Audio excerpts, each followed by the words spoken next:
शासनाचा आदेश होता की त्यांना रेग्युलाइज करण्यात यावं, परंतु कुठंतरी स्थानिक राजकारण फिरतं आणि ते आदिवासी समाजाच्याच डोक्यावर येऊन मोडतं आणि इथं जो सर्व बाजूने होरपळला जातो तो आदिवासी समाज. परंतु या मतदारसंघामध्ये साहेबांना जे पाठबळ देणारा जर सर्वात मोठ्या संख्येने जर कोणता समाज असेल तर हा आदिवासी समाज आहे.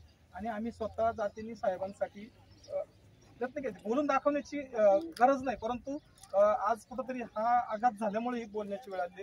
आम्ही कधी आमची जमात जी आहे ही कधी बोलून दाखवत नाही कोणती गोष्ट, ही करून दाखवते प्रत्यक्षात. परंतु या ठिकाणी आमची विनंती एवढीच राहील की संपूर्ण मतदारसंघामध्ये एका गावापुरताच प्रश्न नाही मांडत मी, साहेबांकडे संपूर्ण मतदारसंघाचाच प्रश्न पाठीमागे मी मांडलेला आहे, त्यांच्याशी बोललेलो या विषयावरती, निवेदन पण दिलेले.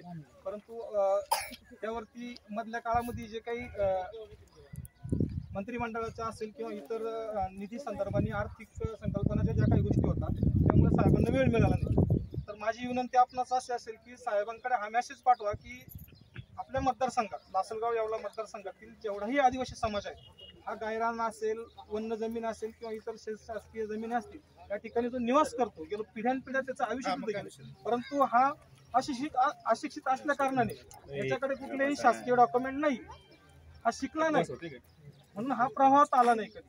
तर माझी आपणास एवढीच विनंती राहील की याच्यावरती ज्या काही अटी निर्बंध लादलेले आहे हे सगळे आपण शिथिल करून या समाजाला जास्तीत जास्त निवासी प्लॉट कसे देता येतील, यांना घरकुल कसे देता येतील, या गोष्टीकडे आपण थोडं लक्ष जर दिलं तर येणाऱ्या काळामध्ये साहेब छाती ठोकपणे सांगतो आम्ही का हा समाज तुम्हाला कधीच विसरणार.